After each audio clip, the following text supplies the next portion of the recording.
Tonight we're stepping into one of the darkest corners of medieval justice, a world where a stolen kiss could cost you your nose, where whispered promises in the shadows could end with your head on a spike, where love, desire, or even just a moment of human weakness could destroy not just your life, but your family's honour for generations. We're talking about adultery in the Middle Ages, and before you settle in thinking you know this story, trust me, you don't. The reality was so much worse than any period drama ever showed you.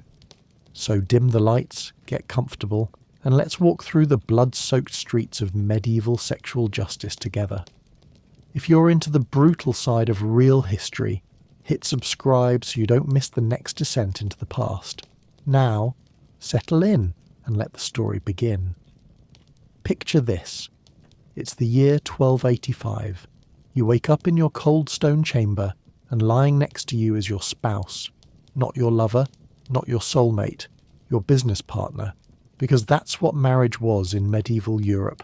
A contract, a merger between families, a way to consolidate land, forge political alliances, and ensure the proper transfer of wealth and titles. Love, if it came at all, was an unexpected bonus. A happy accident that no one really planned for and most people learned to live without. For women, marriage was the defining moment of their existence. You went from being your father's property to being your husband's property. Your body, your dowry, your future children, all of it belonged to him. The marriage bed wasn't about pleasure or connection. It was about producing legitimate heirs, sons who would inherit estates, daughters who could be married off to create new alliances. And this is where adultery becomes not just a sin, but a crime against property, against bloodlines, against the entire social order that medieval Europe was built upon. When a woman committed adultery, she wasn't just breaking her marriage vows, she was threatening to contaminate her husband's bloodline with another man's child. She was potentially passing off a bastard as a legitimate heir. She was stealing, in the eyes of medieval law, because she was giving away what belonged to her husband alone. Think about that for a second. Not her heart, not her love, her womb, her ability to produce children. That's what the law cared about. Because children meant inheritance. Inheritance meant land. Land meant power. So when we talk about the consequences of adultery in medieval times, we're not just talking about hurt feelings or broken hearts. We're talking about a perceived threat to the foundation of society itself. And medieval society responded to that threat with a brutality that's hard to fathom today. The punishments weren't designed just to hurt the guilty. They were designed to terrify everyone else into compliance, to make an example so horrifying that no one would dare think about stepping out of line, to use bodies, blood, and public, humiliation as a warning written in flesh. And here's the thing that makes all of this even darker. The standards weren't equal, the punishments weren't fair. The law had two completely different sets of rules depending on whether you were a man or a woman, whether you were noble or peasant, whether you had power or you were powerless. A lord could keep a dozen mistresses and father a village full of bastards and no one batted an eye. But his wife, if she so much as smiled too long at a visiting knight, could find herself locked in a convent for the rest of her life. Or worse. So let's dive into this world. Let's look at what really happened when someone broke the marriage vows in medieval Europe. Let's explore the laws, the punishments, the famous scandals, and the ordinary people whose lives were destroyed by a system that viewed bodies as property and desire as treason. Because this isn't just about sex. This is about power, control, fear, and the lengths that societies will go to enforce their rules about who gets to love, who gets to desire, and who pays the price when those rules are broken. To understand how medieval Europe punished adultery, you need to understand that there wasn't just one law. There were three different legal traditions all fighting for dominance, each with its own ideas about sex, marriage, and punishment. And depending on where you lived, when you lived, and who was in power, any one of them might decide your fate. First, there was Germanic tribal law. This was old, ancient, rooted in traditions that predated Christianity by centuries, and it was brutal in its simplicity. In Germanic tradition, if a husband caught his wife in bed with another man, he had every right to take matters into his own hands. He could kill them both on the spot. No trial, no questions asked. The law recognised this as justified homicide. A husband's honour demanded blood, and the law gave him the right to spill it. But even if he didn't kill her, the punishment was designed to destroy her. Historical sources tell us that a Germanic husband would shave off his adulterous wife's hair, completely bald, as a mark of shame. Then he would strip her naked in front of her own family members, her kinsmen forced to witness her degradation. After that, he would drive her from his house and flog her through the village, parading her shame for everyone to see. Her head, now bare like a criminal's, marked her as damaged goods. Her nakedness was meant to strip away not just her clothing, but her dignity, her identity as a respectable woman. And the flogging, administered publicly, turned her body into a text that everyone could read. A warning written in welts and scars. Some tribes went further. Execution was always an option: drowning, strangulation, burning. The methods varied, but the message was clear. An unfaithful wife had broken the most fundamental contract of marriage, and death was a perfectly reasonable response. Then there was Roman law, which medieval Europe inherited when the Western Roman Empire fell. Roman law was more codified, more structured. It had rules about who could bring charges, how investigations should be conducted, what evidence was needed. Under Roman law, adultery was a public crime, not just a private family matter. This was a shift. It meant that the state had an interest in punishing adultery, that it threatened the social order itself. The Emperor Augustus had been the one to make this change back in the 1st century, creating specific adultery courts and establishing penalties. The punishment under Roman law was typically banishment. Both the woman and her lover would be exiled to different parts of the empire, separated forever. The man would lose a portion of his property. The woman would forfeit half of her dowry and a third of her personal wealth. But here's where it gets interesting. Roman law also said that a husband was obligated to divorce his adulterous wife immediately. If he didn't, if he chose to forgive her and keep her as his wife, he himself could be prosecuted as a procurer, as someone who was essentially pimping out his own wife. This created a strange situation where forgiveness became a crime, where mercy could get you arrested. The law demanded punishment, even if the husband himself wanted to move past it. When Christianity came to dominate Europe, it brought its own legal system, canon law, church law. And this is where things got complicated, because the church had very different ideas about marriage, sex, and punishment. From the church's perspective, marriage was a sacrament, sacred, indissoluble, a bond created by God that no human should break. And while the church absolutely condemned adultery, calling it a mortal sin that could damn your soul to hell, it had a problem with some of the harsher punishments. The church said you couldn't kill adulterers. That was murder, and murder was a sin. It didn't matter if you caught them in the very act. Homicide was forbidden. This put the church directly at odds with Germanic custom, which said a husband had every right to kill an unfaithful wife.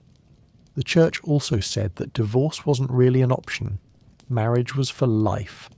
So what were you supposed to do with an adulterous spouse if you couldn't divorce them and you couldn't kill them? The answer, according to the church, was separation, penance, reconciliation. The guilty party should confess, do severe penance, possibly spend time in a monastery or convent doing religious observance. But the marriage bond itself remained intact. You could live separately, but you were still married in the eyes of God. And here's where the church's position gets even more interesting. According to canon law, adultery was a sin for everyone, men and women alike. There was no double standard, at least not officially. An adulterous husband was just as guilty as an adulterous wife. But theory and practice were two very different things. Because even though the church said men and women were equally sinful for committing adultery, The actual punishments imposed by church courts often fell much more heavily on women. Cultural attitudes, deeply embedded misogyny, and that ever-present fear of illegitimate children meant that female adultery was always seen as worse. So you had these three systems existing side by side, overlapping, contradicting each other. Germanic law said, kill her. Roman law said, exile her and confiscate her property. Church law said, separate her and make her do penance, but don't kill her and don't divorce her. What actually happened depended on who had jurisdiction, on who had more power in that particular place at that particular time. Was it the local lord, enforcing his own interpretation of traditional customs? Was it a royal court applying remnants of Roman law? Was it a church court claiming authority over all matters related to marriage? For someone accused of adultery, this legal confusion could be either a blessing or a curse. Maybe you'd face a church court that would sentence you to penance and prayer, or maybe you'd face a local lord who believed in the old ways and would order you flogged through the streets. The uncertainty was its own kind of torture, because you never quite knew which system would judge you, which laws would apply, which punishment awaited. If you committed adultery in southern France during the late Middle Ages, you faced a punishment so specific, so carefully designed to maximize shame, that it became known throughout the region. They called it the run, la course. And if you're imagining a quick jog through town, let me correct that image right now. Picture a town square in Languedoc or Provence, maybe the year 1350. The church bells are ringing, not for prayer, but to summon the townspeople. Everyone drops what they're doing. The blacksmith leaves his forge. The baker abandons her bread.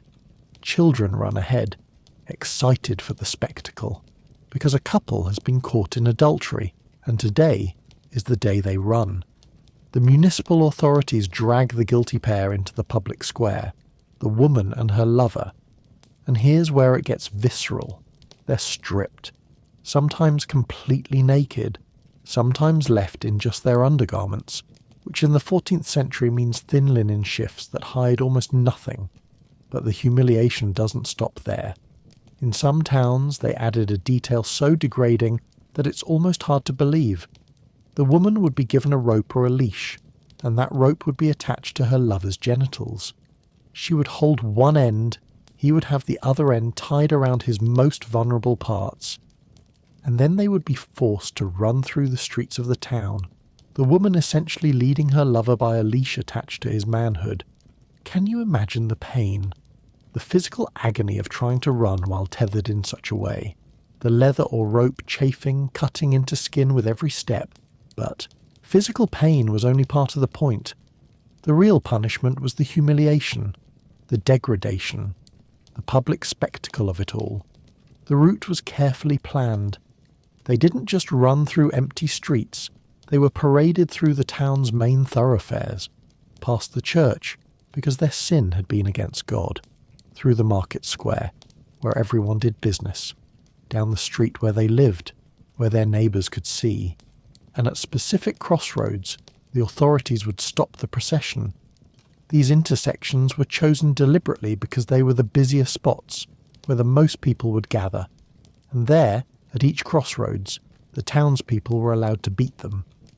Not with whips wielded by executioners, with whatever the crowd had on hand, sticks, rotten vegetables, stones, people they had known their whole lives, people they had shared meals with and worked alongside, now pummeling them while they stood there, naked or nearly naked, bleeding and terrified. Some towns had officials who beat them with rods at each stop. Others let the beating be a free-for-all, a moment when the community could physically express its outrage at the violation of the marriage bond. The run could last hours. By the time it was over, the guilty pair would be covered in bruises, bleeding from various cuts and scrapes, their skin raw from the rope, their dignity utterly destroyed. And here's what made the run so insidious. It wasn't meant to kill. It was designed to keep them alive, but utterly broken. Death might have been a mercy. The run was meant to ensure they survived, but wished they hadn't. After the run, they were banished from the town, or in some cases they were allowed to stay, but with the understanding that they would forever be marked, Everyone would know what they had done. Children would point and whisper. Former friends would cross the street to avoid them. The run first appeared in records from Gascony in southwestern France in the late 11th century. By the 12th century, it had spread east through Catalonia, into Languedoc, through the Camargue and into Provence. It became the standard punishment for adultery in the towns and cities of southern France. Why southern France specifically? Historians aren't entirely sure. But it seems that in this region, municipal governments had taken over the punishment of adultery from the church courts.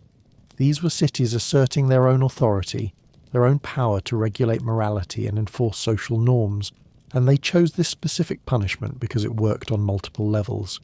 It was painful but not lethal. It was public, turning punishment into community bonding.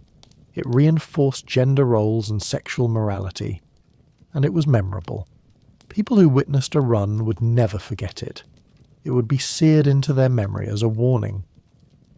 The interesting thing is that the run seemed to replace older, even harsher punishments. In the 12th century, town laws in southern France had prescribed confiscation of all goods, and sometimes corporal punishment. But by 1200, the run had become the go-to penalty. In a weird way, this might have been seen as progress. At least they weren't being executed or permanently mutilated. At least they would survive. But survival came at a cost. The psychological damage, the social death, the way they would be marked for the rest of their lives. One account from the 14th century describes a run in Toulouse. The woman was about 25 years old, married to a wealthy merchant. She had been caught with a young clerk from the cathedral. The town sentenced them to the run. According to the record, she screamed the entire time, not from the physical pain, though that must have been excruciating, but from the shame, from seeing people she knew, people she had grown up with, people whose children played with her children, all watching her naked and degraded. Her lover tried to run faster to get it over with, but every time he pulled on the rope tied to his genitals, he would cry out in pain and have to slow down. The woman, humiliated and angry, at one point yanked the rope hard, causing him to collapse in agony. The crowd laughed, pointed, jeered. Children threw mud and stones. The beating at each crossroads left both of them bloodied and bruised. When it was finally over, they were both banished. The woman's husband divorced her using the ecclesiastical court, claiming that her adultery had made the marriage unbearable. She lost her dowry, her home, her children. The last anyone heard, she had ended up in a different town, working as a washerwoman, trying to survive under a false name. The run continued as a punishment in parts of southern France well into the 15th century. It only started to fade when the church courts reasserted their authority over marriage matters, and when attitudes toward public corporal punishment began to slowly shift. But for those centuries when it was in full force, it represented a very specific kind of medieval justice, one that understood that sometimes the worst punishment isn't death.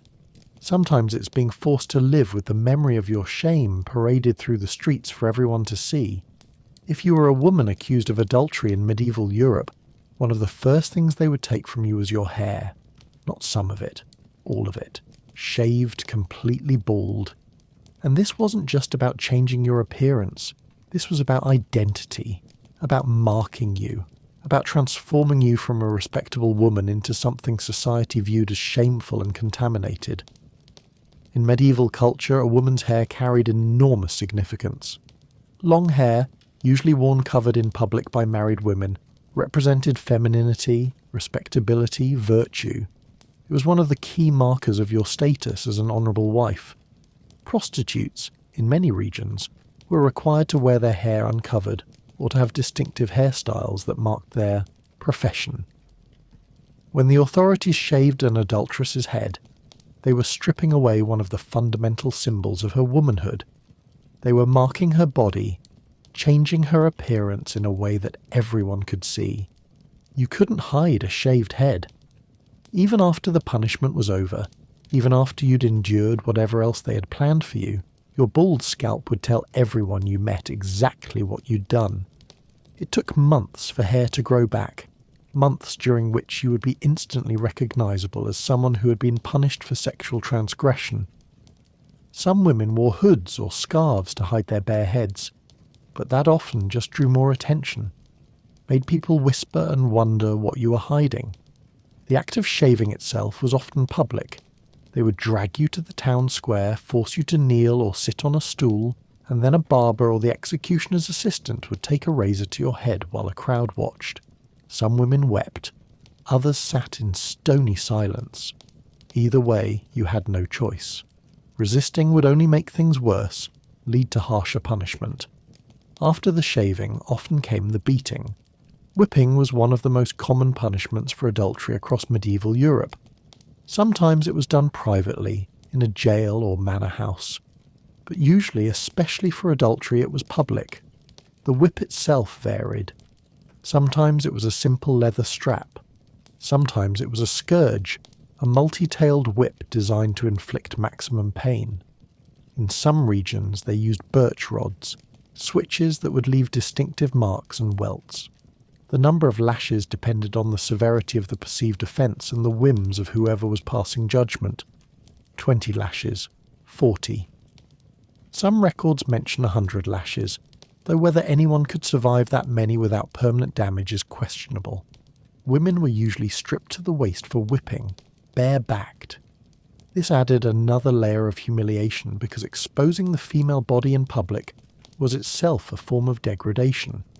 The whipping was usually administered by a man, often the town executioner or his assistant, adding a sexual dimension to the violence. The physical scars could last a lifetime, deep welts that never fully healed, tissue damage that made it painful to lie on your back or wear certain clothing. Some women were left permanently disabled by particularly brutal whippings. But again, the physical pain was only part of the point. The real goal was to make an example, to have the punishment happen in front of as many people as possible so that everyone could see what happened when you broke the rules. In Germanic regions, there was a particularly nasty tradition of having the woman's own family present for her punishment, her father, her brothers, her uncles. They would be forced to watch as she was shamed and beaten. This added another layer of degradation, making her humiliation even more complete. Because it wasn't just about punishing the individual, it was about punishing the entire family, showing them the shame they had to bear because of her actions. Some families never recovered from the stigma. Women lost marriages for their daughters. Men lost business partnerships. Children grew up marked by their mother's or sister's adultery. In England and some parts of France, they had another punishment for women who committed adultery or other sexual transgressions. The cucking stool, and its more severe variant, the ducking stool. The cucking stool was basically a chair, but you weren't just sat in it. You were strapped in, secured so you couldn't move. Then the chair was paraded through town, carried on poles by 4 men, or mounted on a cart. You would be displayed at various locations, the town crier announcing your crime so everyone knew exactly why you were being humiliated. The ducking stool took this a step further. The chair was attached to a long wooden beam that worked like a lever or a seesaw.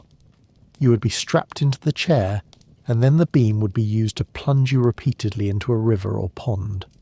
The water was cold, often filthy, mixed with sewage and animal waste. You would be dunked under the surface, held there for several seconds while you struggled to hold your breath, then pulled back up gasping and choking, then dunked again, and again. The number of dunkings varied. Sometimes it was 3 following the religious significance of the Trinity. Sometimes it was more, as many as 12 or more. Women sometimes drowned during ducking stool punishments, either because they were held under too long or because they inhaled water and couldn't recover. But even if you survived, you came out of it traumatized. Freezing cold, soaked through, coughing up foul water, covered in whatever filth had been floating in that river. Your clothes, already probably your only set, now ruined and stinking. The stated purpose of the ducking stool was to cool her immoderate heat, to quite literally cool down the sexual passion that had led her to commit adultery. The water was meant to be purifying, to wash away the sin. but really it was just another way to terrorize and degrade. In some Italian city-states, they had a different approach. Public pillories, where the guilty parties would be locked in place, heads and hands secured through holes in a wooden frame and left there for hours or even days. You couldn't sit, couldn't lie down, could barely move. The position was agonizing, muscles screaming after just a few minutes. And while you stood there, trapped, the public was free to do whatever they wanted to you. Throw rotten food, spit on you, urinate on you, beat you with sticks. Children were often the worst. They would gather around the pillory, taunting and torturing the person trapped there, poking them with sharp objects, throwing rocks at their face, because children learned early in medieval society that when someone was being punished publicly, they were fair game for any cruelty. Some regions combined multiple punishments. First you'd be shaved, then whipped, then placed in the pillory, then forced to wear a distinctive badge or piece of clothing marking you as an adulteress, each layer adding to the humiliation, each element designed to break you a little bit more, and through all of this you were expected to show remorse, to beg forgiveness, to publicly confess your sin and promise never to stray again. If you seemed defiant, if you didn't cry or plead or show proper shame, the punishment could be extended, made harsher. The system was designed to destroy you psychologically as well as physically, to remake you through pain and humiliation into a cautionary tale that would keep other women in line. Here's the uncomfortable truth about medieval adultery law. For men, the rules were different. Drastically different. So different that in many cases male adultery wasn't even considered adultery at all. A married man having sex with an unmarried woman, completely legal in most of Europe for most of the Middle Ages. His wife might not like it. The church might call it fornication, but it wasn't adultery in the eyes of the law. A married man visiting prostitutes? Also perfectly fine. In fact, prostitution was regulated and licensed by many medieval towns, specifically to provide sexual outlets for men, to keep them from bothering respectable women.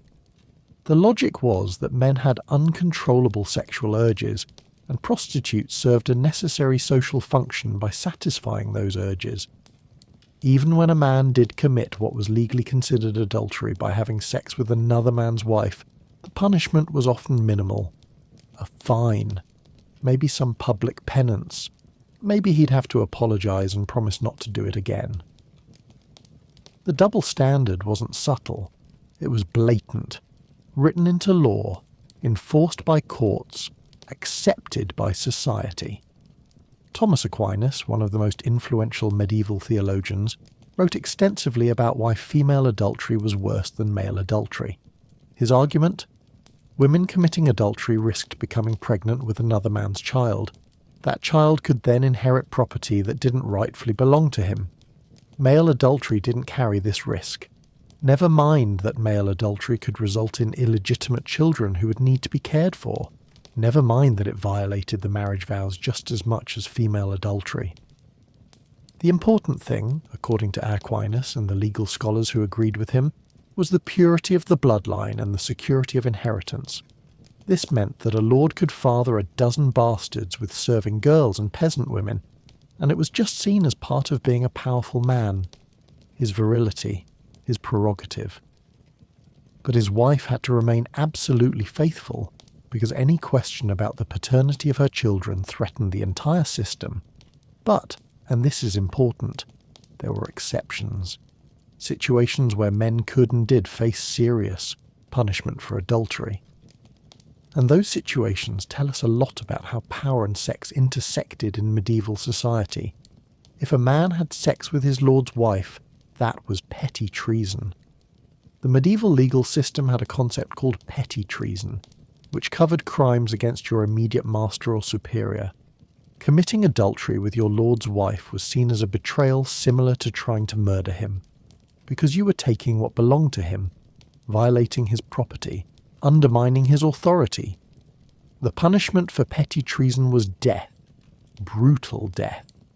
For men convicted of sleeping with their lord's wife or his daughters, the sentence was often drawing and quartering. Hung by the neck until nearly dead, then cut down and disemboweled while still alive. Then the body would be cut into quarters and displayed in different parts of town as a warning. This wasn't about sexual morality. This was about power and hierarchy. The same man who might face execution for touching a noblewoman could sleep with peasant women all he wanted. The crime wasn't the sex. The crime was violating another man's property rights. Royal adultery was its own special category. In England, it was high treason for anyone to commit adultery with the king's wife, his eldest son's wife, or his eldest unmarried daughter. The punishment?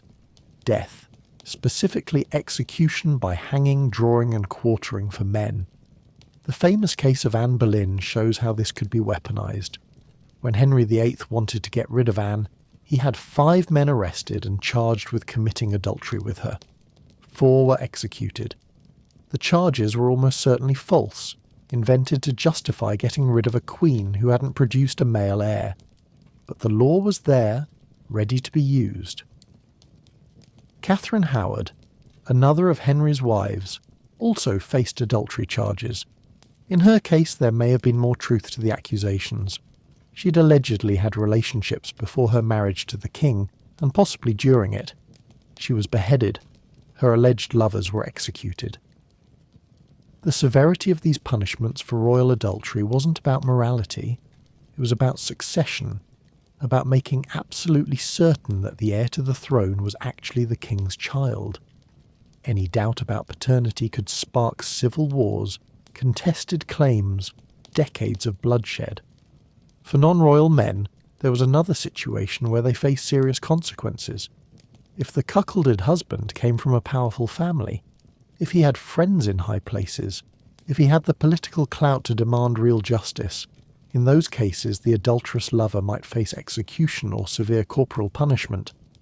But notice, this was still about power, about who you had wronged and whether they had the influence to make you pay for it. And then there were the church courts. Canon law, as we discussed earlier, technically held men and women to the same standard. Adultery was a sin regardless of gender, so in ecclesiastical courts, at least, theoretically men could be punished the same as women. The reality, though, was more complicated. Church courts could impose penance, make you fast, pray, maybe do a pilgrimage. For serious cases, they could excommunicate you, cutting you off from the sacraments and the church community. In a deeply religious society, this was serious. But church courts couldn't impose corporal punishment, couldn't execute you or have you whipped. That was left to secular authorities, and secular authorities, as we've seen, were far more interested in punishing women than men. There were also rare cases where communities took matters into their own hands. If a man was flagrantly committing adultery, if he was flaunting it in a way that the community found offensive, they might subject him to a form of rough music or skimmington. This was a ritual humiliation, where the community would gather outside the man's house, banging pots and pans, making noise, mocking him publicly. Sometimes they would parade effigies of the man and his lover through the streets, burning them in a symbolic execution. But notice, even this community-imposed punishment was nothing like what women faced. No one was stripping him naked, no one was whipping him, no one was shaving his head or drowning him in a river. It was noisy and embarrassing, but it didn't involve physical violence or permanent marking. The Tour de Nesle scandal, which we'll discuss in detail later, provides a perfect example of how differently men and women were treated. The 2 knights who had affairs with the French princesses were executed, yes, but their execution was about the high treason of committing adultery with royal women. Meanwhile, the women were imprisoned for life, heads shaved, locked away in dungeons. The executions of the men were gruesome, but they were quick. A few hours of torture and then death. The women's punishment lasted years, decades in some cases. One died after 8 years in an underground cell. That was the real difference. For men, even when they were punished, it was finite. For women, the punishment often lasted the rest of their lives. What this double standard reveals is that medieval adultery law was never really about morality. Not in any consistent, fair way. It was about property, about power, about maintaining social hierarchy, about controlling women's bodies and sexuality in service of inheritance law and political alliances. Men had freedom because they held power. Women faced brutal punishment because they were seen as property, and property that stepped out of line needed to be violently put back in its place. Imagine standing at the door of your church, the whole village gathered to watch. In your hand, a piece of iron, heated in the church's own fire until it glows red-orange, radiating heat you can feel from a foot away. The priest has just blessed this iron, prayed over it, called upon God to reveal the truth through this ancient ritual, because you've been accused of adultery, and in medieval Europe, sometimes the only way to prove your innocence was to hold fire in your bare hands and pray you didn't burn. Welcome to trial by ordeal. The medieval justice system's way of outsourcing difficult decisions to God himself. The logic behind trial by ordeal was actually quite elegant in its own twisted way. Humans can lie, evidence can be faked or misinterpreted, witnesses can be bribed or mistaken. But God knows the truth, and if you subject yourself to a dangerous test trusting in divine protection, God will step in to save you if you're innocent. If you're guilty, well, you'll suffer accordingly, and your suffering will prove your guilt to everyone watching. For women accused of adultery, trial by ordeal came in several flavours, each designed to be both a test and a punishment. Trial by hot iron was one of the most common. You would be required to walk 9 paces, barefoot, across 9 red-hot ploughshares laid on the ground, or alternatively to carry a piece of heated iron in your bare hand for a specified distance, usually 9 steps, that sacred number again. The preparation for this ordeal was elaborate. The accused would fast for 3 days, attend mass, pray. The iron or ploughshares would be heated in the church, blessed by a priest who would invoke God's judgment.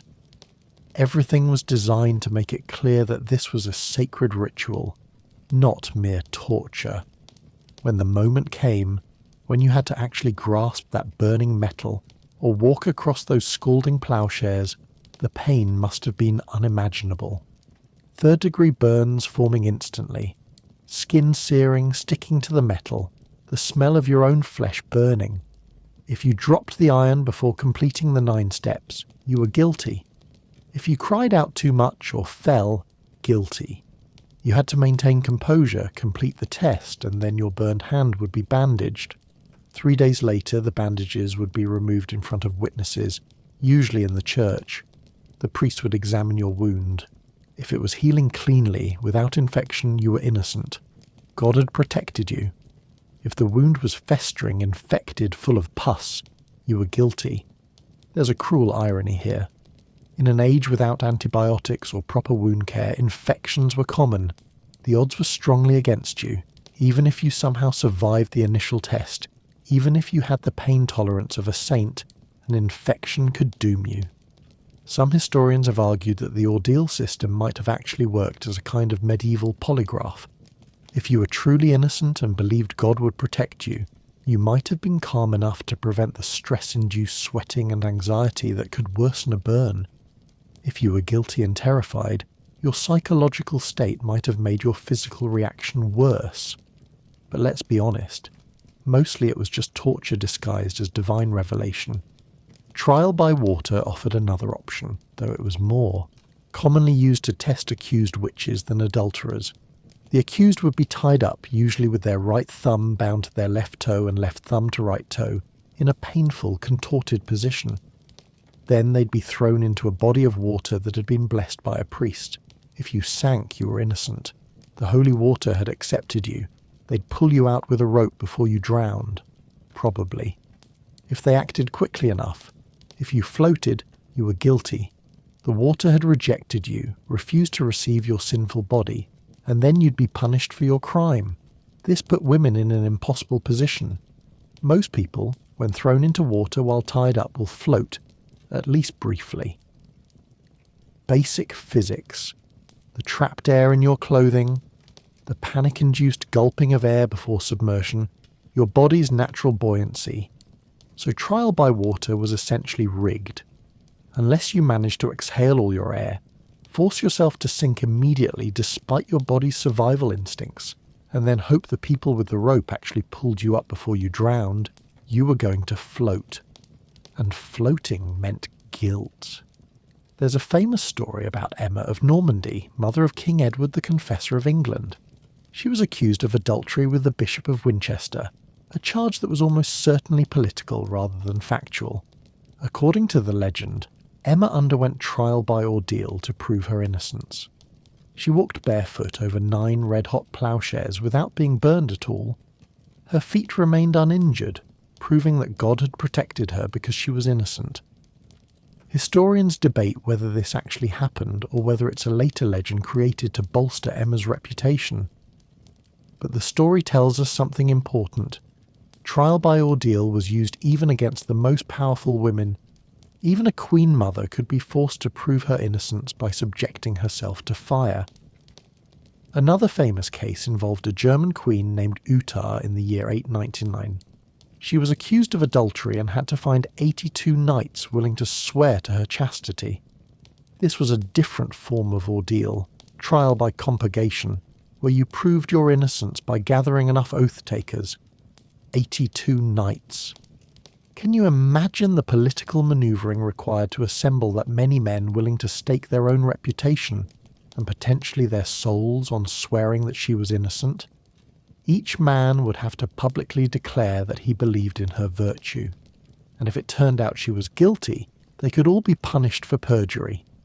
The fact that she managed it says something about her political power. A less connected woman, a merchant's wife or a peasant, would never have been able to find 82 people willing to vouch for her. She would have faced the hot iron or the water instead. This reveals an important truth about trial by ordeal. It wasn't applied equally. The powerful, the well-connected, they had options. They could sometimes choose their ordeal or find ways around it. The powerless, they got whatever test their accusers demanded. And here's the thing about trial by ordeal that makes it even more sinister. The accused couldn't refuse. If you declined to undergo the ordeal, that was taken as proof of guilt. Only a guilty person would refuse God's judgment. So you were trapped. Submit to torture with a tiny chance of being declared innocent, or refuse and be automatically condemned. The practice of trial by ordeal was officially ended by Pope Innocent III in 1215. The Fourth Lateran Council forbade priests from participating in ordeals, and without priestly blessing and oversight, the whole system lost its divine legitimacy. But ending the practice officially didn't end it immediately. Some regions continued using forms of ordeal for decades after the official ban. The traditions were too deeply ingrained, the belief in divine judgment too strong, and in some ways, the end of trial by ordeal made things worse for accused women, because at least with the ordeal, you had a chance, however slim, of being declared innocent. After 1215, as other forms of proof became more common, women lost even that dangerous opportunity. They faced judgment based purely on testimony, reputation, and the whims of whoever was deciding their case. The shift from ordeal to other forms of evidence meant more reliance on torture to extract confessions, on accusations without the need for divine proof, on judicial systems that were just as biased but without the religious framework that had at least theoretically given everyone an equal shot at God's mercy. Trial by ordeal was brutal. It was based on magical thinking and theological reasoning that makes no sense to modern minds. It resulted in innocent people being horribly burned or drowned. But it was also, in its own twisted way, an acknowledgement that humans can't always know the truth, that sometimes evidence is unclear, that divine intervention might be needed to sort out complicated situations. When that system ended, it was replaced by something that claimed to be more rational, but in practice it was often just as arbitrary and far more cruel. Let's talk about what happens when a king's daughters-in-law are caught committing adultery. When silk purses lead to torture, execution, and a succession crisis that would help spark a war lasting over 100 years. This is the story of the Tour de Nesle scandal of 1314, and it's one of the most famous adultery cases in medieval history. Our story begins with King Philip IV of France. Philip the Fair, they called him, though that was about his looks, not his personality. He was ruthless, efficient, politically savvy. He had already destroyed the Knights Templar, expelled the Jews from France, and bent the papacy to his will. Philip had 4 children who survived to adulthood, 3 sons, Louis, Philip and Charles, and 1 daughter, Isabella, who had been married off to King Edward II of England. These sons were the future of the Capetian dynasty, and to secure that future, to create powerful alliances, Philip married them off to noblewomen from Burgundy. Louis, the eldest and heir to the throne, married Margaret of Burgundy, daughter of the Duke of Burgundy. Philip, the second son, married Joan of Burgundy, daughter of the Count of Burgundy, and Charles, the youngest, married Blanche of Burgundy, who was Joan's sister. These were good marriages, political marriages, the kind that consolidated power and brought wealthy, influential families into alliance with the French crown. For several years, everything seemed fine. The couples produced children. Louis and Margaret had a daughter, Joan. The marriages seemed stable, successful. Then came a visit from Isabella. In 1313, Isabella of England came to France for a family visit with her father and brothers. As a gesture of affection, she gave each of her sisters-in-law beautiful embroidered silk purses, expensive, elegant gifts appropriate for royal women. Some months later, in 1314, Isabella was back in France for another state visit, and this time she noticed something that made her blood run cold. 2 Norman knights in her father's household, Philippe d'Aunay and his brother Gautier, were wearing the silk purses she had given to her sisters-in-law. The same purses, distinctive enough that she recognised them immediately.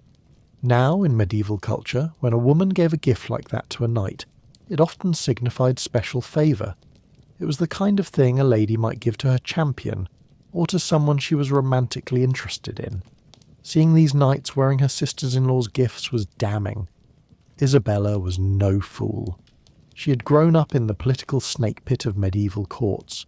She understood exactly what those purses meant, and she knew that if her sisters-in-law were committing adultery, it threatened the entire French succession. She told her father. Philip IV didn't waste time. He ordered surveillance. Spies followed Margaret, Blanche, Joan and the Dorney brothers. They watched their movements, noted when they met, where they went, and what they discovered was explosive. The evidence suggested that Margaret and Blanche had been carrying on affairs with the Dorney brothers for quite some time. They had been meeting secretly, probably at the Tour de Nesle, an old guard tower on the Seine that Philip had purchased a few years earlier. The Tour de Nesle was perfect for clandestine meetings. Old, somewhat isolated, with private chambers where couples could meet away from the constant scrutiny of court. Whether the affairs actually happened there or elsewhere is debated by historians, but the tower's name became forever linked to the scandal. Joan, the third sister-in-law, was also implicated. Either she had been having her own affair, or at minimum she had known about her sister and cousin's indiscretions and said nothing. In April 1314, Philip struck. He arrested all 3 women and both Dorney brothers. The knights were tortured. Medieval interrogation was designed to extract confessions, and under the rack, under hot irons, under the systematic breaking of bones, the Dorney brothers confessed. They admitted to having affairs with Margaret and Blanche, admitted to meeting them secretly over an extended period. The confessions obtained under torture might or might not have been true. People will say anything to make pain stop, but in medieval law, a confession was a confession, and the court accepted their admissions as fact. The punishment for the Dorney brothers was designed to send a message. This wasn't just adultery, this was lèse majesté, an attack on the majesty of the crown. They had slept with the wives of princes, potentially fathering children who might have been passed off as royal heirs. Their execution was public and horrific. First, they were castrated. Their genitals, the instruments of their crime, cut off while they were still alive and conscious. Then they were flayed. Some accounts say partially flayed, others say completely, but either way it meant having their skin stripped from their bodies layer by layer. Then they were broken on the wheel, a device where the executioner would use an iron bar to systematically shatter their bones. Arms, legs, ribs, all broken in a specific sequence designed to maximise pain while keeping them alive as long as possible. Finally, mercifully, they were beheaded. Their bodies were then dragged through Paris and hung on display as a warning. The execution was performed in front of a crowd. Thousands of Parisians turned out to watch. The message was clear. This is what happens when you violate royal women. This is what happens when you threaten the royal bloodline. Now, the women. Margaret and Blanche were tried before the Paris Parlement. They were found guilty of adultery. The sentence? They would have their heads shaved completely bald and be imprisoned for life. The shaving happened first. In public, they were brought forward and forced to kneel while barbers removed all their hair. These women who had been princesses, who had worn their hair as a crown of their status, reduced to bald criminals. Then they were taken to Château Gaillard, a fortress in Normandy. There they were locked in underground cells, cold, damp dungeons where sunlight never reached, where the only sounds were dripping water and rats. Margaret was probably pregnant when she was arrested, though the timing is unclear. If she did give birth in that dungeon, the child didn't survive. Margaret herself died in 1315, possibly murdered by being strangled with a cloth, possibly from the harsh conditions of imprisonment, possibly from illness or despair. She was about 24 years old. Blanche survived longer, 8 years in that underground cell, 8 years of darkness, cold, isolation. Finally, in 1322, her husband Charles succeeded to the throne. He had options now. He could have released her, shown mercy.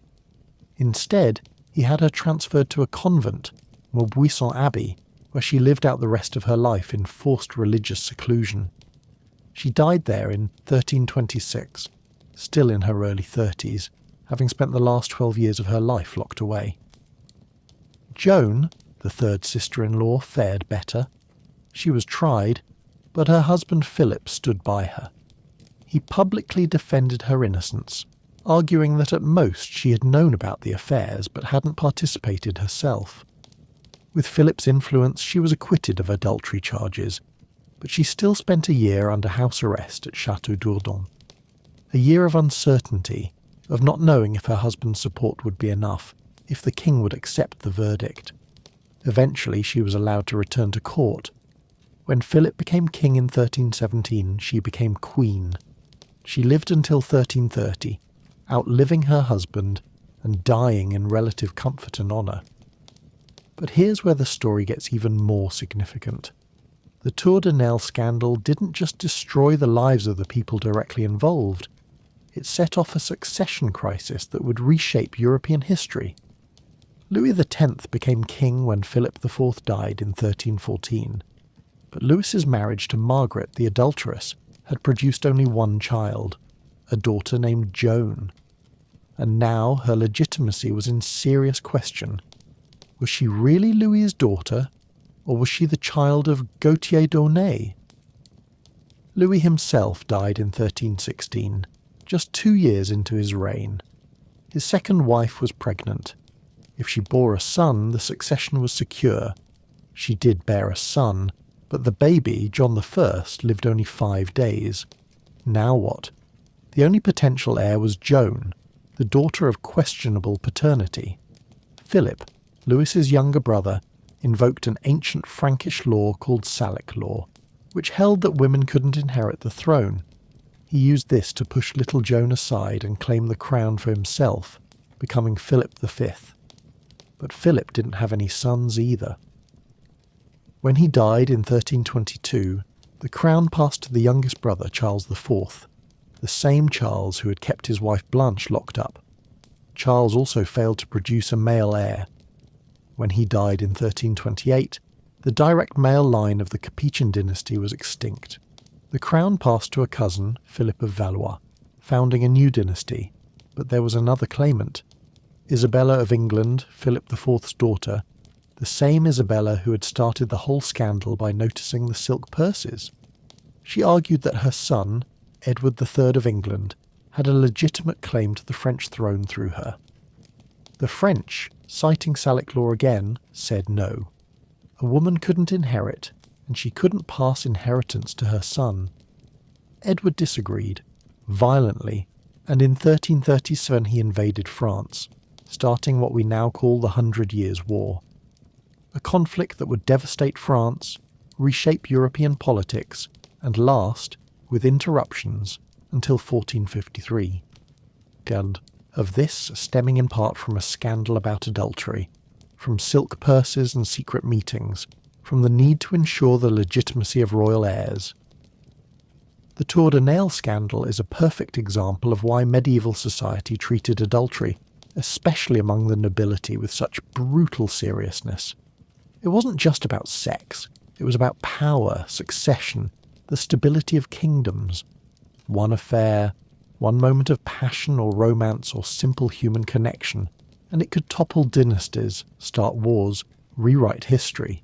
The women paid with their lives or their freedom, the men paid with excruciating public torture, and an entire nation paid with over a century of warfare.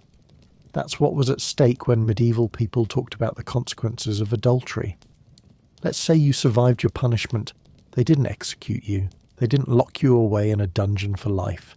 Maybe you were whipped, shamed, banished from your town, but you're still alive, still breathing. Congratulations. Now comes the hard part, because in medieval society, adultery didn't just result in physical punishment, it resulted in social death. A complete and total destruction of your place in the community, your relationships, your reputation, your ability to function as a member of society. You became a ghost, walking among the living but fundamentally apart from them, marked, contaminated, permanently stained by your sin. For women especially, this social death could be more devastating than any whipping or branding, because it meant the loss of everything that gave your life meaning and structure in a medieval world. First, your marriage was over, obviously. Whether through formal divorce, annulment, or simple repudiation, you were no longer a wife. And in a society where a woman's primary identity and security came from being someone's wife, this was catastrophic. Without a husband, you had no provider, no protection, no social status. You went from being Goodwife Smith, the baker's wife, to just Margaret, that adulteress. Your identity, which had been defined by your relationship to a man, was now defined by your sexual transgression. Your dowry, confiscated. In most medieval legal systems, an adulterous wife forfeited her dowry to her husband. That dowry, which had been your inheritance from your parents, your economic security, gone. The land, money, or goods you'd brought to the marriage now belonged to the man you'd betrayed. This wasn't just punitive, it was economically devastating. Most women didn't have independent means of support. Losing your dowry meant losing any claim to property or wealth. It meant instant poverty unless you had family willing to take you in. And that's where the next level of social death kicked in. Your family might not want you. In medieval culture, honour was a family affair. Your adultery shamed not just you, but your entire family. Your parents, your siblings, your cousins.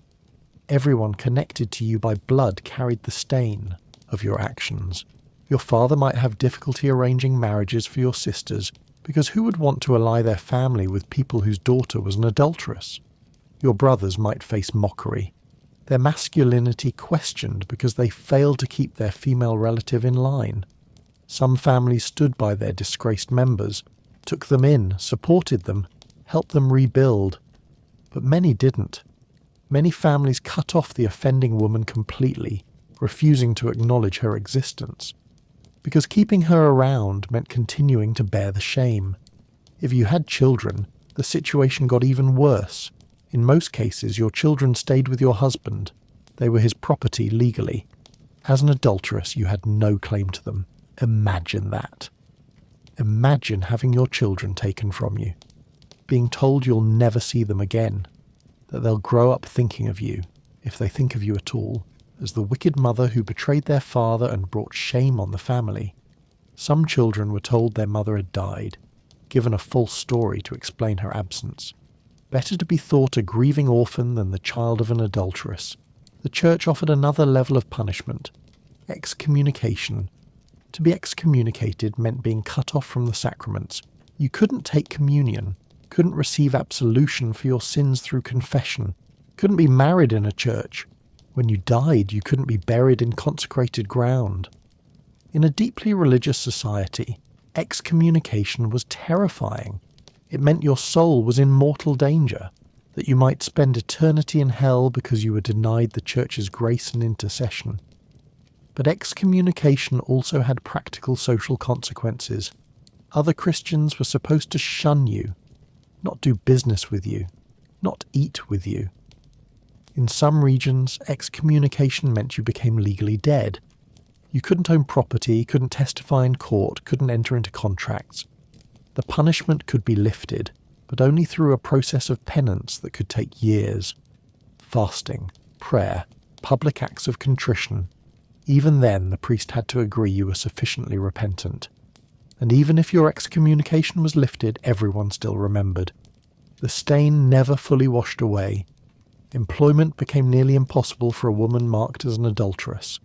Most respectable work required good character. No one wanted to hire you as a servant because you might seduce the master or his sons. No one wanted you working in their shop because customers might be offended by your presence. Your options narrowed dramatically. Manual labour that no one else wanted. Washing, carding wool, work that was hard, poorly paid, and kept you firmly at the bottom of the social ladder. Some women ended up as prostitutes. Once your sexual reputation was destroyed anyway, once you were already marked as morally compromised, sex work might have seemed like the only option. At least it was a way to survive. But even in the world of medieval prostitution, former adulteresses occupied a particularly low status. Prostitutes were at least providing a recognised service. You were someone who had violated sacred vows, betrayed a husband's trust. Even among outcasts, you were more outcast. Remarriage was virtually impossible. Who would want to marry a known adulteress? A woman who had already proven she couldn't be faithful.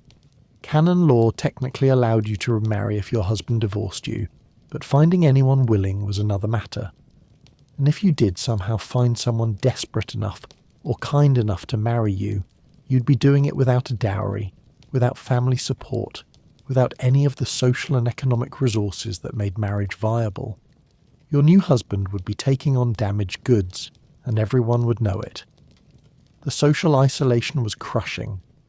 People you had known your whole life would cross the street to avoid you.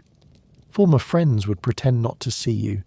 Children would be warned to stay away from you, told you were a wicked woman whose sin might somehow contaminate them. At the market, vendors might refuse to sell to you or charge you inflated prices. At church, if you were allowed to attend, you'd be forced to sit in a special section reserved for penitent sinners, separate from respectable people. Every interaction became a reminder of your shame. Every day you'd wake up knowing that you were marked, judged, fundamentally separated from normal society. And this could last the rest of your life. Medieval people had long memories. Your adultery would be brought up years later, decades later. Your grandchildren, if you had any, might hear whispers about what you'd done. Some women just disappeared after their punishment, left their home regions entirely, tried to start fresh somewhere else under a false name. But medieval Europe was a small world in many ways. News travelled, rumours spread. Someone always seemed to know or find out. There are records of women who survived the initial punishment for adultery but died within a year or two, often by their own hand or from the effects of poverty and neglect. The social death proved harder to survive than any physical torture. This is what medieval society meant when it punished adultery. It wasn't enough to hurt you physically. They wanted to destroy you socially, economically, spiritually, to make you a cautionary tale, a living warning to other women about what happened when you stepped out of the line. You could survive your whipping, your branding, your public humiliation. but surviving as a functioning member of society afterward, that was the real punishment. That was the sentence that lasted until you died. Not all adultery was punished equally. Your social class made an enormous difference in what happened to you when you were caught. If you were a noblewoman, you had options. Not good options necessarily, but options that weren't available to peasant women. When a noble lady was accused or convicted of adultery, execution was relatively rare. Not because noble women were seen as more virtuous, or because their crimes were considered less serious, but because they were valuable political and economic assets. A noble woman came with connections, with land, with family alliances. Killing her outright meant angering powerful people, meant breaking those carefully constructed political bonds, meant potentially starting feuds or even wars. So instead, the typical punishment for a noble adulteress was enclosure, being locked away in a convent for the rest of her life. Now, this might sound relatively gentle compared to being whipped naked through the streets, and in some ways it was. Convents had walls, roofs, regular meals. You weren't being beaten or tortured, but don't mistake this for mercy. Forced religious enclosure was a life sentence. You would never leave those walls, never see your family again except maybe brief visits through a grate. Never have any autonomy or freedom. You'd be forced to take religious vows you might not believe in. Spend your days in prayer and work, regardless of whether you had any religious calling. Live under strict rules governing every moment of your day. What you wore, what you ate, when you slept, when you prayed, all controlled. Some noblewomen adapted to convent life, found peace in religion, made the best of their circumstances. Others descended into depression, anger, madness, spending decades locked away with nothing but their thoughts and regrets. And remember, this was a punishment. The other nuns knew why you were there. You'd be given the worst jobs, the hardest penances, treated as a lesser member of the community, a sinner who needed to be broken and remade. The other advantage noblewomen had was that they could sometimes negotiate their punishment. With powerful enough family connections, with enough money to bribe the right people, with enough political savvy, they might be able to choose their convent, or negotiate for better living conditions, or even, in rare cases, eventually be released. Peasant women had none of these options. If you were a peasant woman caught in adultery, you faced the full brutal force of medieval punishment, with no political protection, no economic leverage, no powerful family to intervene. You'd be tried in a manorial court, essentially a court run by your lord or his representatives.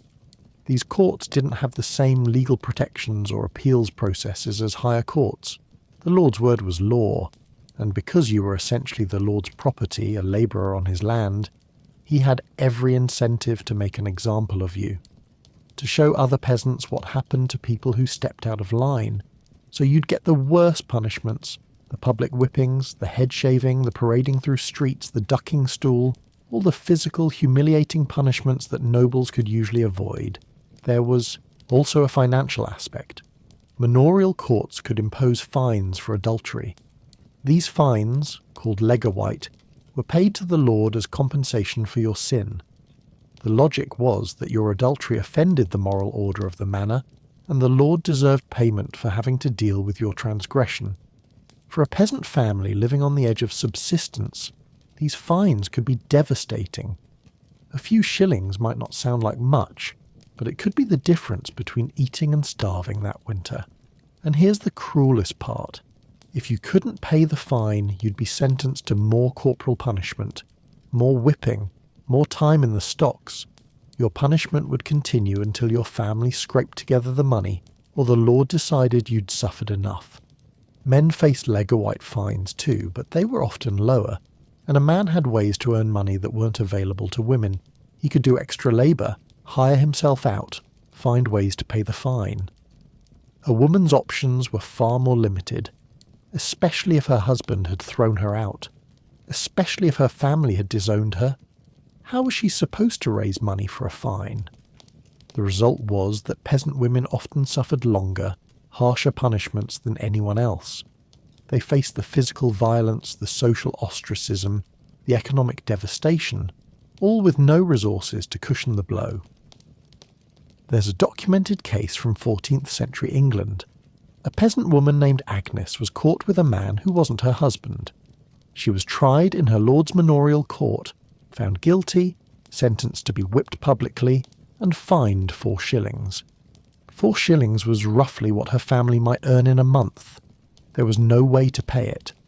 So Agnes was whipped. Then, when she still couldn't pay, she was placed in the stocks for 3 days. Then whipped again. Then the fine was reduced to 2 shillings, which her family somehow managed to scrape together by selling their only cow. Agnes survived, but barely. The multiple whippings left her scarred and in chronic pain. The loss of the cow meant her family struggled for years afterward. She never fully recovered, dying a few years later from illness that her weakened body couldn't fight off.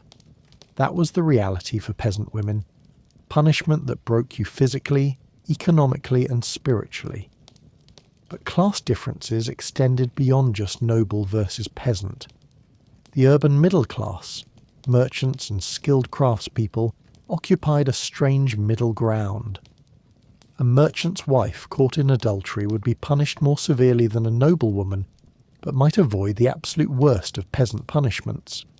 She might be publicly shamed, forced to wear a badge or special clothing marking her as an adulteress, fined heavily. Her husband would likely divorce her, and she'd lose access to the family business. But she might have some resources of her own. Some urban women had the legal right to conduct business independently. If she'd been involved in her husband's trade, she might have skills she could use to survive. It was still devastating, still a form of social death. But it offered slightly better chances of survival than what a peasant woman faced. What all of this reveals is that medieval justice was never about fairness or equality. It was about maintaining social hierarchy. The powerful were protected from the worst punishments because they were valuable. The powerless were crushed because they were expendable. Your body, your suffering, your life, all of it was worth more or less depending on your social class. That was the reality of medieval justice. Medieval Europe was never one unified culture. What passed for law and justice in Paris might be unthinkable in London. What was standard practice in southern France was forbidden in Germany, and these regional variations shaped how adultery was defined and punished. In England, the common law system meant that adultery cases often fell into overlapping jurisdictions. The church courts could handle marriage matters and impose spiritual penalties. The secular courts could prosecute crimes against property or public order. This created confusion, but also opportunities. A woman tried in church court might receive a relatively light sentence of penance and separation from her husband. But if the secular authorities got involved, if her adultery was seen as a public crime, she could face corporal punishment as well. England also had an unusual focus on protecting women from being forcibly abducted for sexual purposes. The law of raptus made it illegal to kidnap a woman to force her into sex or marriage.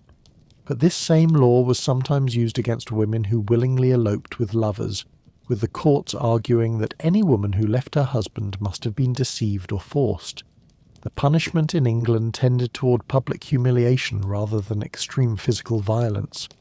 The cucking stool and ducking stool, which we discussed earlier, were particularly English innovations, forcing the guilty to wear badges or letters marking their crime, public processions of shame. But executions for adultery were rare in England, especially by the late medieval period. The last recorded execution specifically for adultery in England was in 1654, during the brief period when Puritans controlled the government and briefly made adultery a capital crime again.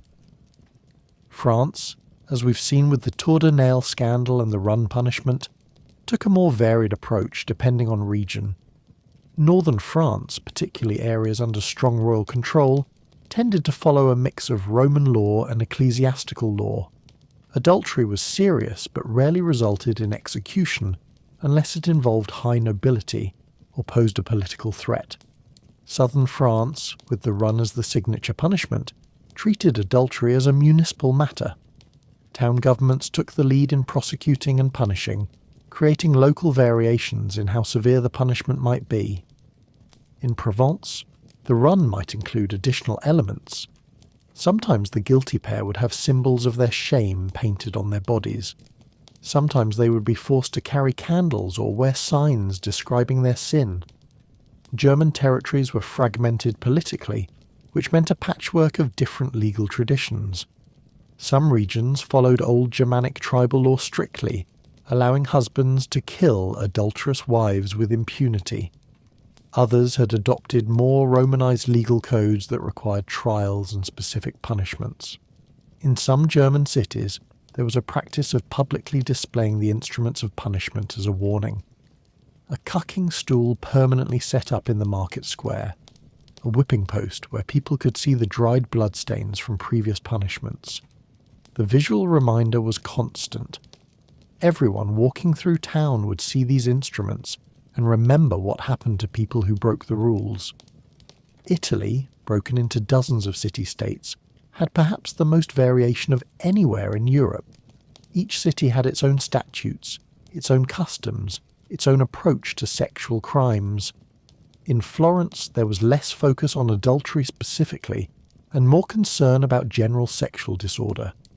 The city had a complex system of fines and punishments for various sexual transgressions, all carefully recorded by civic officials. Venice had licensed prostitution zones and was relatively tolerant of sexual activity, as long as it didn't threaten property rights or public order.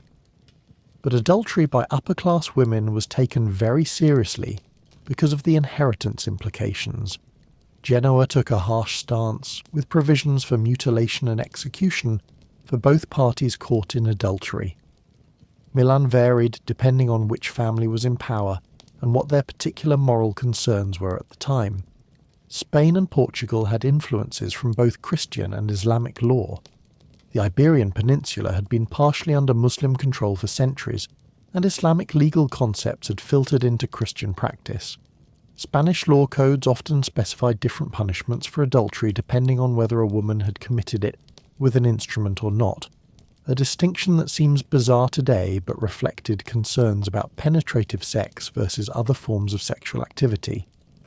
The Spanish Inquisition also got involved in adultery cases when they could link the adultery to heresy, or when one of the parties was a converso, a converted Jew or Muslim. This added another layer of danger and potential punishment. In Scandinavia, the Nordic legal codes took a pragmatic approach. Adultery was serious, but often dealt with through compensation payments and social pressure rather than elaborate public punishments. However, when Christianity became more dominant, Scandinavian countries adopted harsher penalties, including death sentences for adultery in some periods. By the 17th century, adultery could result in execution, though this was rarely carried out in practice. Eastern Europe, including Poland, Hungary and the various Slavic kingdoms, tended toward a mix of local custom and Roman law as filtered through the Catholic Church. Byzantine Empire areas, which followed different Christian traditions, had their own distinct approaches. Byzantine law was more codified and less reliant on local custom. Adultery was clearly defined as a crime, with specific penalties laid out in legal codes. Interestingly, Byzantine law specified that a woman who spent time in public baths, attended too many public events, or slept anywhere other than her husband's or parents' home could be presumed to have committed adultery even without direct evidence of sexual activity. The mere appearance of impropriety was enough. What united all these regional variations was the underlying principle. Adultery, especially by women, threatened the social order and needed to be punished. But how that punishment was carried out, how severe it was, what forms it took, all of that depended on where you lived. This meant that the same act, sleeping with someone who wasn't your spouse, could result in wildly different consequences depending on which side of a border you lived on. Cross from one duchy into another, and the punishment might shift from a fine to a public whipping. Travel from one city-state to another, and you might go from facing a stern penance to facing execution. For people living in the medieval world, this created a strange kind of lottery. The severity of your punishment for adultery depended as much on geography and politics as it did on your actual guilt. Before we close this dark chapter of medieval history, there's one more aspect we need to confront. The situation of the person who knew about adultery but wasn't participating in it. In the Tour de Nesle scandal, remember Joan, the third sister-in-law? She wasn't accused of having an affair herself. Her crime was knowing about her sister and cousin's affairs and not reporting them. This created a moral and legal trap that many medieval people, especially women, found themselves in. If you knew your friend, your sister, your neighbour was committing adultery, what were you supposed to do? If you reported them, you were condemning someone you cared about to brutal punishment. You were becoming an informer, a betrayer, someone who broke bonds of loyalty and friendship. But if you stayed silent, you were complicit, aiding and abetting a crime, threatening the social order by allowing adultery to continue unchecked. Canon law was clear. If you knew about a serious sin and didn't report it, you shared in the guilt. Silence was seen as approval. But secular law and social practice were more ambiguous. In practice, most people probably knew more about their neighbours' private lives than they officially acknowledged. Medieval houses were cramped, walls were thin, communities were tight-knit. The person carrying on an affair probably wasn't fooling anyone. But as long as it wasn't blatant, as long as it wasn't publicly acknowledged, people often chose to look the other way. This created a system where adultery existed in a kind of shadow zone. Everyone knew, but no one said. As long as the guilty parties were discreet, as long as they didn't create too much scandal, they might be left alone. But this also meant that anyone could be weaponized. If someone had a grudge against you, if they wanted to hurt you politically or economically, they could suddenly decide to notice your affair, to make a public accusation that forced the authorities to act. Joan's situation in the Tour de Nesle affair illustrates this perfectly. She may or may not have been having an affair herself. But she definitely knew about Margaret and Blanche's relationships with the Dornay brothers. She had been present at some of their meetings. She had kept their secret. When the scandal broke, she was arrested along with the others. Only her husband's intervention saved her from the same fate as her sister and cousin. But she still spent a year under house arrest, still faced trial, still had to publicly defend her innocence. For ordinary people, the stakes might be lower, but the dilemma was the same. Report your friend and live with the guilt of their punishment, or stay silent and risk being accused as an accomplice. This is part of what made medieval sexual justice so insidious. It turned people against each other, made everyone a potential informer, created an atmosphere of suspicion and fear. Women especially were caught in this trap. You were expected to monitor other women's behaviour, to notice and report transgressions, to be the guardians of community morality. But you were also expected to show loyalty to friends and family, to protect those close to you, to maintain bonds of kinship and affection. These expectations contradicted each other, and whichever choice you made, you could be condemned for it.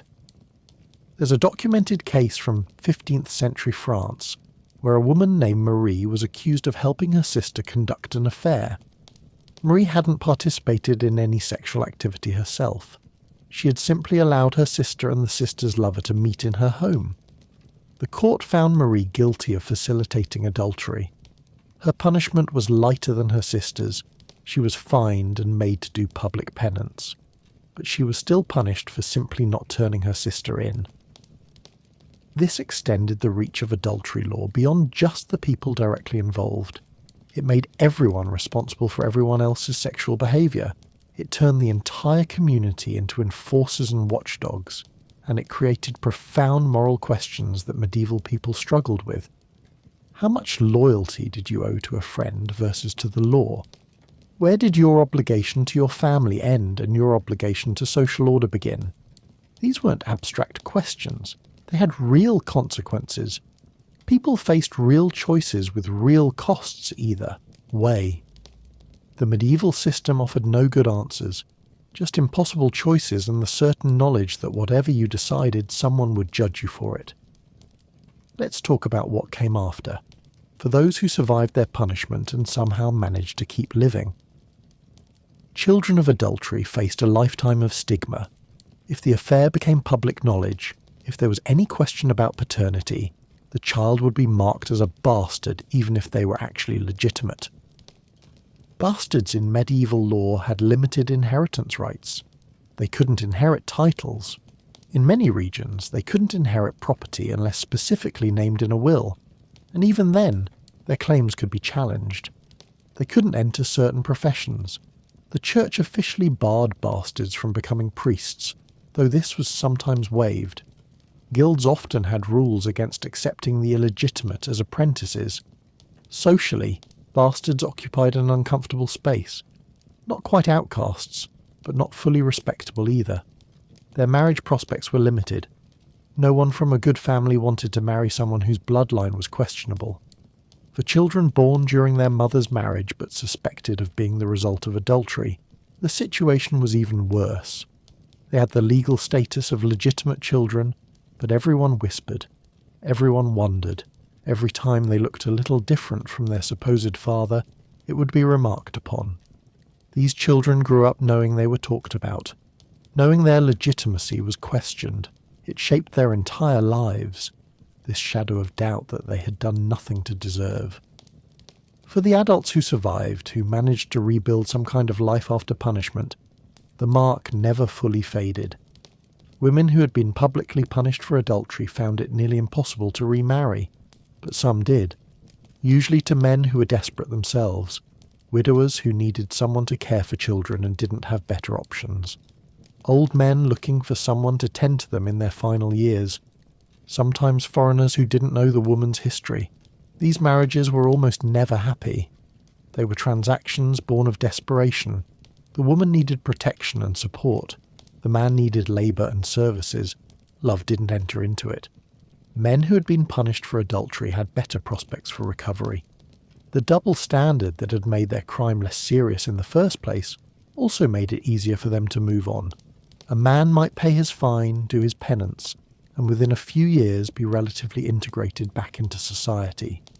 People might remember, might whisper, but they wouldn't necessarily refuse to do business with him or shut him out entirely. Some people left, abandoned their homes and communities after punishment, trying to start fresh somewhere else.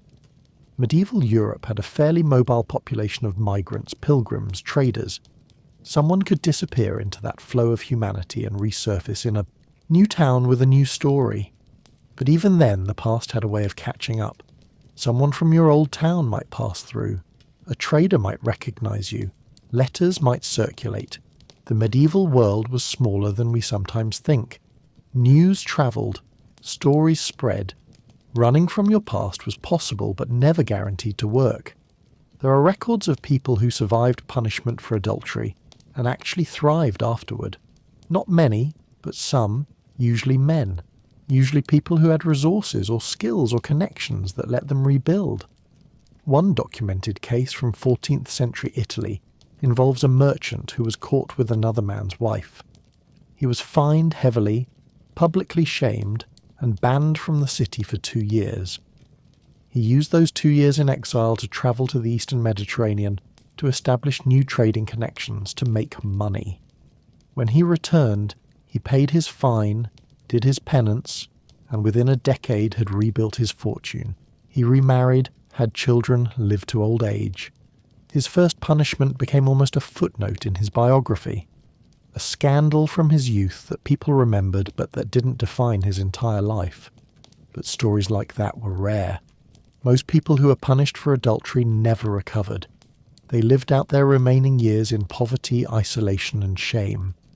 They died young from the lingering effects of their punishments or from the diseases that came with poverty. They were buried in unmarked graves or in unconsecrated ground if they'd been excommunicated and never reconciled with the church. Their names might appear in court records, in accounts of punishments, but otherwise they vanished from history. What's striking about these afterlives is how long the punishment lasted. even if the physical torture ended after a few hours or days, even if the imprisonment ended after months or years, the social consequences continued until death. You could never fully escape what you'd been convicted of, never fully wash away the stain. Medieval society had a long memory and a conviction that some sins marked you permanently. This persistence of punishment reveals something important about medieval justice. It wasn't designed to rehabilitate. It wasn't meant to give people a chance to reform and reintegrate. It was designed to exclude, to mark certain people as permanently other, to create walking warnings that reinforce social norms through fear. The adulteress or adulterer was meant to be a living lesson. Look at them, medieval society was saying. See what happens when you break the rules. See how their lives are destroyed. Make sure you never end up like them. That was the point.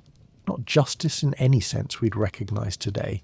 Not fairness or proportionality or the possibility of redemption. Just fear. Pure calculated fear designed to keep everyone in line. We've walked through the darkest corridors of medieval sexual justice together. We've seen the brutal punishments, the famous scandals, the ordinary people whose lives were destroyed by a system that viewed bodies as property and desire as crime. So what does all of this tell us about medieval Europe? First, it reveals how deeply society feared female sexuality. The obsessive focus on punishing women more harshly than men wasn't just about inheritance law or bloodlines. It was about control, about maintaining a social order that gave men power over women's bodies. A woman's sexuality was seen as dangerous, chaotic, needing to be controlled at all costs. An unmarried woman's virginity had to be guarded. A married woman's fidelity had to be enforced. Any deviation threatened the entire system. Second, it shows us how medieval people thought about sin and punishment. The public nature of most adultery punishments wasn't incidental. It was the whole point. Medieval justice was performative. It needed witnesses. It needed crowds. Because punishment wasn't just about making the guilty suffer. It was about teaching everyone else a lesson.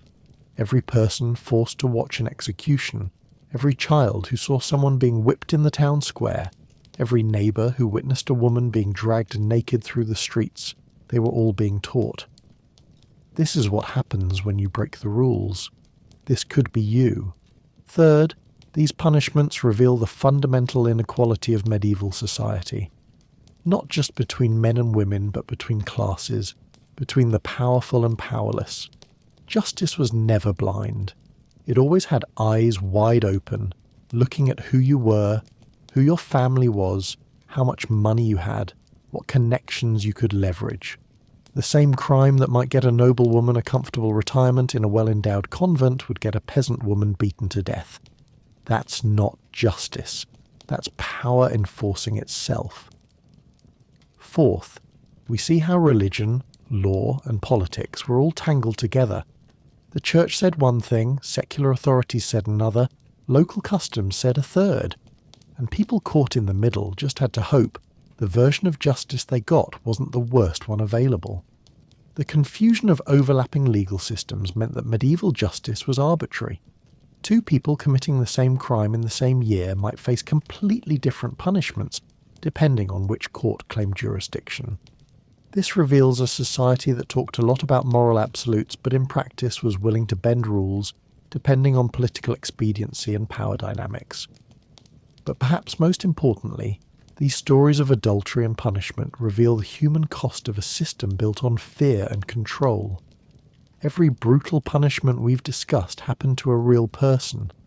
Someone's daughter, someone's sister, someone's mother. A human being who made a choice, or was accused of making a choice, and paid for it with blood and suffering. The medieval justice system wanted us to see these people as criminals, as cautionary tales, as deserving of everything that happened to them. But when we look past the propaganda, past the legal justifications, we see people. Complicated, flawed, desperate, passionate human people who lived in a world that gave them very few choices and punished them brutally when they made the wrong one. This isn't to romanticize adultery. Breaking marriage vows caused real pain. It did threaten families and social structures in ways that mattered to medieval people. But the response, the systematic brutality, the public torture, the social death, that wasn't about justice. That was about power, about fear, about maintaining a social order that benefited some people at the expense of others. Medieval adultery law was a tool of control. The punishments were designed to terrify, to break people, to make everyone so afraid of stepping out of line that they would police their own desires, their own bodies, their own thoughts. And to a large extent it worked. Medieval society was held together by fear as much as by faith. People stayed in line because they knew what happened if they didn't. But fear is a brittle foundation for any society. And eventually, over centuries, these systems began to crack. Attitudes slowly changed. Legal reforms were implemented. The most brutal punishments were abolished or fell out of use. By the early modern period, executions for adultery were becoming rare. Public torture was increasingly questioned. The idea that personal sexual behaviour was primarily a private matter, not a public crime, began to gain ground. But that change took centuries, and even today we can see echoes of medieval attitudes towards sexuality, gender, and control in laws and social norms around the world. The medieval punishment of adultery wasn't an isolated aberration. It was part of a larger system of controlling bodies, especially women's bodies, that has never fully gone away. Understanding this history helps us see how deeply rooted some of our modern assumptions about sex, gender, and justice really are, and how much work it takes to build systems that value human dignity over social control. Tonight we've explored one of the darkest aspects of medieval life. Not battles or plagues or famines, but the systematic cruelty of sexual justice.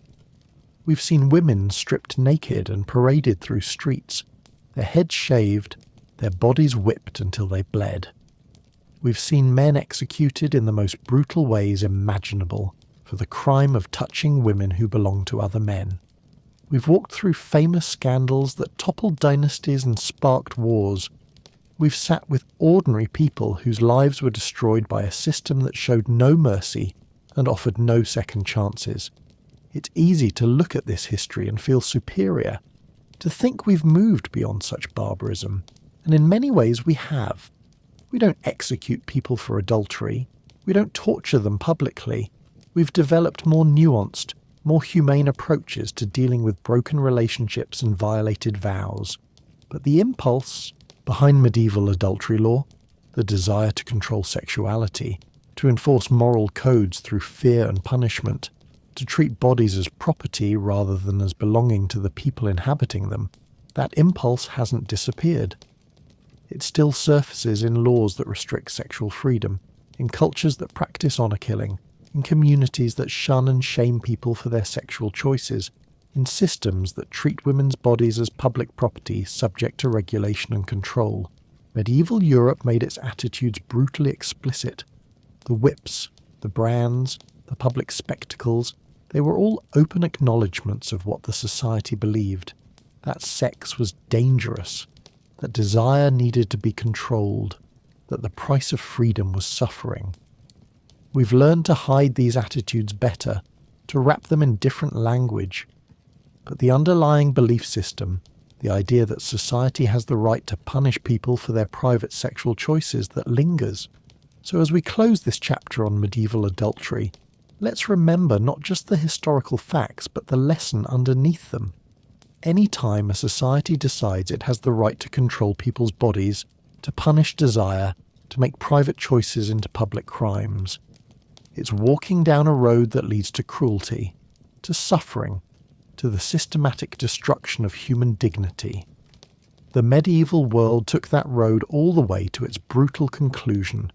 The least we can do is remember where it led and refuse to follow. Thanks for joining me tonight on this dark journey through medieval history. Until next time, sleep well.